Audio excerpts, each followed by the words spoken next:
আমিনুর রশিদ ইয়াসিনকে সমর্থন জানিয়ে ওনার পক্ষে সর্বোচ্চ ভূমিকা পালন করছেন, এখন উনি মন্ত্রিত্ব পেয়েছেন, আপনার অনুভূতিটা কি? অনুভূতি এটা ভাষায় প্রকাশ করার মতো না, কারণ এই আন্দোলন, এই সংগ্রাম 7 বৎসর ওনার নেতৃত্বে করেছি। যত রকম সমস্যা হয়েছে হাজী রশিদ ইয়াসিন আঙ্কেল আমাদের সেই সমস্যাগুলো সমাধান করেছে, জেল থেকে, রিমান্ড থেকে, জুলুম থেকে, সবকিছু থেকে। অতএব এই মানুষটা যা প্রাপ্য ছিল আল্লাহ আজকে ওনাকে তার যোগ্যতা সম্পূর্ণ সম্মান দিয়েছেন। ধন্যবাদ জানাই জনাব তারেক রহমানকে, আমাদের বিএনপি চেয়ারম্যান। আপনি যে সিদ্ধান্ত নিয়েছেন, এই সিদ্ধান্তে ইনশাল্লাহ একজন সৎ এবং যোগ্য মানুষ বাংলাদেশের সেবা করার সুযোগ পেল। তারেক রহমান বলেছিলেন মিছিলের শেষ ব্যক্তিরা পর্যন্ত মূল্যায়ন পাবে, সেই ক্ষেত্রে হাজী আমিনুর রশিদ ইয়াসিনকে যে মূল্যায়নটা করেছেন, আপনি কি বলেন এই মূল্যায়নটার মধ্য দিয়ে তিনি যে তার কথা দিয়েছেন সে কথা তিনি রাখবেন? অবশ্যই জনাব তারেক রহমান যে ওয়াদা করেছে মিছিলের শেষ ব্যক্তিটিও তার পরিচয় পাবে, ইনশাল্লাহ আমি বিশ্বাস করি।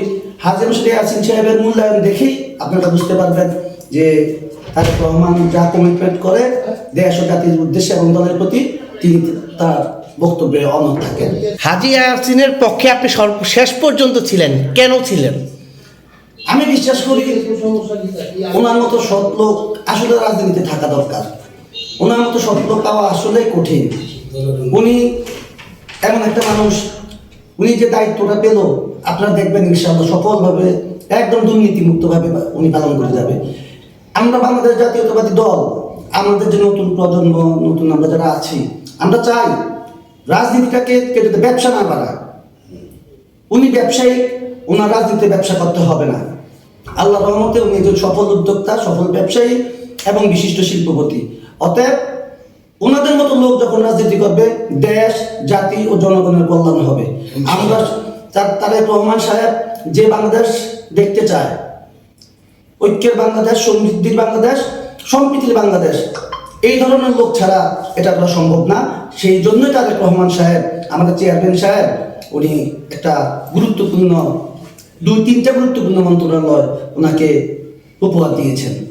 ধন্যবাদ জানাই জনাব তারেক রহমানকে, আমাদের চেয়ারম্যান সাহেবকে, কারণ উনি একজন যোগ্য, সৎ এবং নিষ্ঠাবান মানুষকে মন্ত্রণালয়গুলোর জন্য চুজ করেছেন। যে যাই বলুন, আমরা এখনো বিশ্বাস করি কুমিল্লার বিএনপির যে ঐক্য, সেই ঐক্যটা হাজী রশিদ ইয়াসিন সাহেব উনি সৃষ্টি করে দিয়ে গেছেন। এখন এটা চর্চা হচ্ছে। এখন মনে করি আমরা, যেহেতু হাজী আমিনুর রশিদ ইয়াসিন সাহেব মন্ত্রী হয়েছেন, এখন আমাদের কুমিল্লার রাজনীতিতে আরও আমাদের স্পিড বেড়ে যাবে। বাংলাদেশ জাতীয়তাবাদী দল বিএনপিকে সুসংগঠিত করতে, জনগণের পাশে নিয়ে যেতে আমরা আরো বেশি উদ্দীপনা থাকবে আমাদের আমরা আরো বেশি এক্সাইটেড।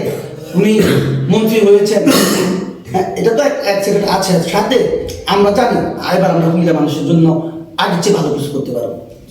আপনি আপনার নেতা কর্মীদের উদ্দেশ্যে আপনি কি বলতে চান? আমার নেতা কর্মীদের উদ্দেশ্যে বলতে চাই, সবাই আমার মতো একটা নীতিতে থাকবেন। যারা আমার সাথে রাজনীতি করেন, আমার সকল নেতৃবৃন্দের কাছে আমার একটাই রিকোয়েস্ট থাকবে, একটা নীতিতে রাজনীতি করবেন। রাজনীতিকে ব্যবসা বানাবেন না। এটা এই ভাই ছাইরা ওই ভাই, এটা একটা চরিত্রগত দোষ। এই দোষ থেকে বের হয়ে আসতে হবে। সত্য, ন্যায়, সুন্দর এবং সঠিকের পক্ষে থেকে রাজনীতি করতে হবে। কোনো চাঁদাবাজি হবে না, কোনো টেন্ডারবাজি হবে না।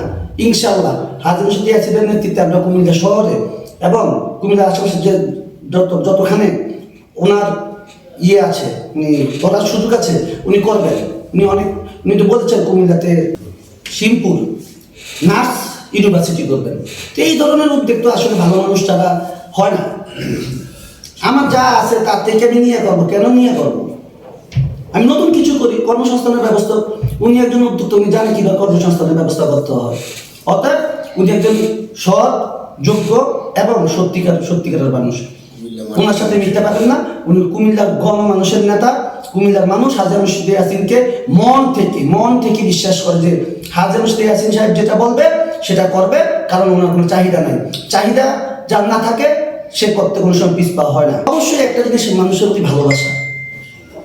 আমি যদি একটা মানুষ হই, আমি একজন সৎ ব্যক্তির নেতৃত্বে আমি রাজনীতিটা করেছি। আর সবচেয়ে বড় কথা, 2018 সালে যখন আমি লন্ডনে গেলাম, আমি তার ভাইয়ের সাথে ঈদের নামাজ পড়েছি, কোরবানি ঈদের নামাজ পড়েছি আমি। ওনার সাথে আসার আগের দিন আমার সাথে ওনার কথা হয়েছিল, উনি আমাকে ঢাকায় নিয়েছিলেন। উনি বলেছিলেন ইয়াসিন সাহেবের সাথে রাজনীতি করো, আমি ইয়াসিন সাহেবকে মন্ত্রী বানাবো ইনশাআল্লাহ, যদি আল্লাহ আমাকে কখনো ক্ষমতায় আনে। ওই বিশ্বাস করেন, এই বিশ্বাসটুকু আমার মনে ছিল। এই কারণে আমি ওনাকে ছেড়ে আসি নাই।